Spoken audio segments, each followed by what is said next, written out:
भगवान का जब मोहिनी अवतार हुआ तो मोहिनी अवतार के उस स्वरूप के सौंदर्य पर 33 कोटि देवता न्योछावर हो गए। सबके मन में यह भाव आया, ये जो भी प्रकट हुई हैं ये किसी भी प्रकार से हमको हमारी गृहिणी के रूप में प्राप्त हो जाए। इतने सुंदर ठाकुर जी बनकर के आए। चंद्रमा भी पीछे पीछे चल रहे हैं, ब्रह्मा जी भी पीछे पीछे दौड़ रहे हैं, वरुण आदि आदि जितने भी देव हैं सब मोहिनी पर ऐसे लट्टू हुए कि एक बार हमको देख भर ले, एक बार केवल हम पर दृष्टिपात कर दे, उसी मात्र से हमारा कल्याण हो जाना है। ऐसा ठाकुर जी का स्वरूप। परंतु उन 33 कोटि देवताओं में एक देव ऐसे हैं जिनका मोहिनी के प्रति ऐसा कोई दुर्भाव नहीं था, और वो देव थे सूर्य।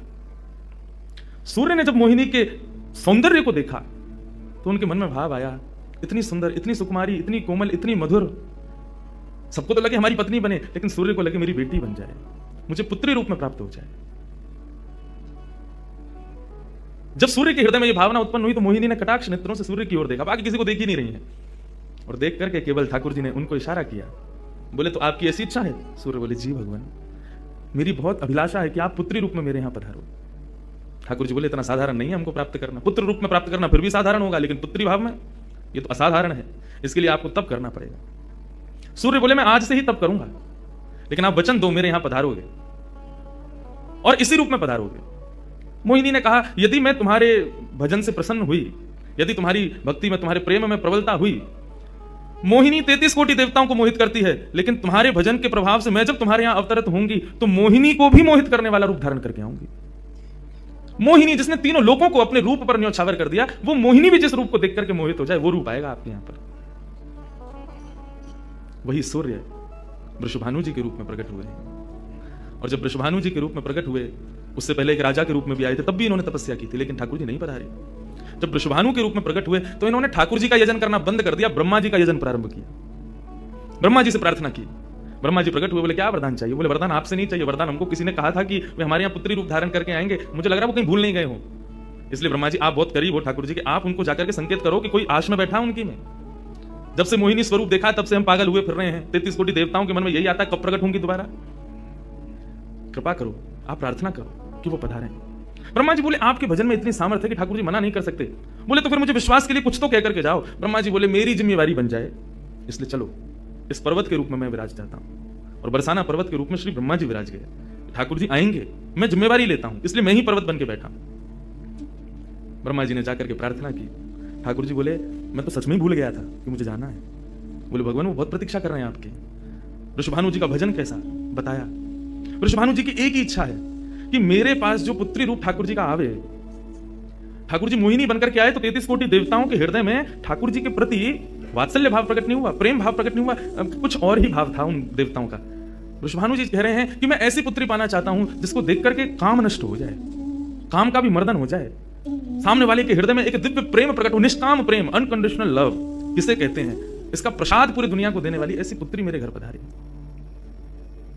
स्वार्थ सिद्ध प्रेम सब करना जानते हैं, लेकिन निस्वार्थ प्रेम किसे कहते हैं, वो ठाकुर जी का वो शक्ति स्वरूप ही सबको बता सकता है। ब्रह्मा जी की प्रार्थना हुई ठाकुर जी से। ठाकुर जी अपने वैकुंठ में विचरण कर रहे हैं, विचार कर रहे हैं कैसे करूं, नंद यशोदा के यहां भी जाना है, देव की वसुदेव के यहां भी पुत्र बनना है, पहले से ही 4 मम्मी पापा हैं हमारे, अभी 2 मम्मी पापा और कैसे बनाऊं, 6 माता पिता। तब ठाकुर जी विचरण कर रहे थे, तभी एक खंभ में मणि, उस मणि में ठाकुर जी ने अपना प्रतिबिंब देखा। ठाकुर जी अपना प्रतिबिंब नहीं देखते, क्यों? बहुत कम देखते हैं। जब श्रृंगार आरती होती लाल जी की तभी इनको प्रतिबिंब दिखाते हैं, और उस प्रतिबिंब में भी इतने इतराते हैं महाराज, उसमें भी स्वयं को देख करके खुश हो जाते हैं, वाह मैं कितना प्यारा लग रहा हूं।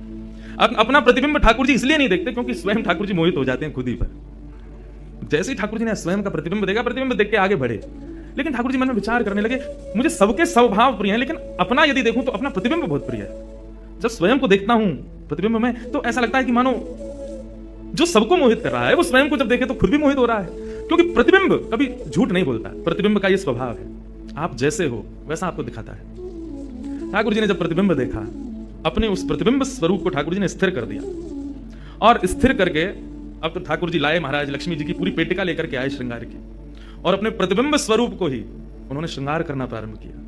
किशोरी जी के श्रृंगार का इतना भाव बताते हैं, किशोरी जी की नथबेसर ऐसी, किशोरी जी के कान के कुंडल ऐसे, किशोरी जी के पांव की महावर ऐसी, क्यों ना हो, क्योंकि श्याम सुंदर ने श्रृंगार किया है।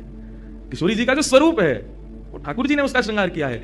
नारायण बैठे महाराज सिंहासन लगा करके अपने प्रतिबिंब का ही श्रृंगार कर रहे हैं। मोर पीछ हटाया, मुकुट उतार के दूर रखा, घुंघराले केशों को खोल दिया, नेत्रों में सुंदर सुंदर छोटा छोटा काजल लगाया, माथे पर एक सुंदर बिंदिया लगाई है, होठों पर निर्मल लालिमा लगाई है, गले में हार पहनाया, सर्वांगीण श्रृंगार किया और लक्ष्मी जी की चुनरी ला करके जैसे शीश पर से चढ़ा करके ठाकुर जी ने थोड़ा सा जो श्याम रंग है उसको जैसे गौर वर्ण किया, वैकुंठ के उस प्रतिबिंब में से मानो जैसे सूर्य चंद्र का एकाकार रूप प्रकट हो गया हो, इतना तेज पुंज प्रकट हो गया कि ठाकुर जी भी अपने नेत्रों को छुपाने लगे। थोड़ी देर नेत्रों को बंद करने के बाद जब बड़ी धीरे से ठाकुर जी ने जब अपने प्रतिबिंब की ओर देखा तो किशोरी जी का दिव्य स्वरूप वहां प्रकट हो गया।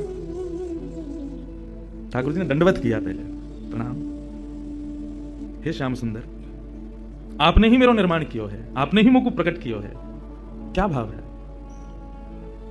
ठाकुर जी बोले कोई भाव नहीं है, केवल मोहिनी भाव से 33 कोटि देवता मोहित हुए थे, लेकिन मैं मोहित नहीं हो पाया था, इसलिए तब से मैं भी तड़प रहा था कि मुझे भी कोई मोहित करे, उस मोहिनी को भी मोहित कोई करे।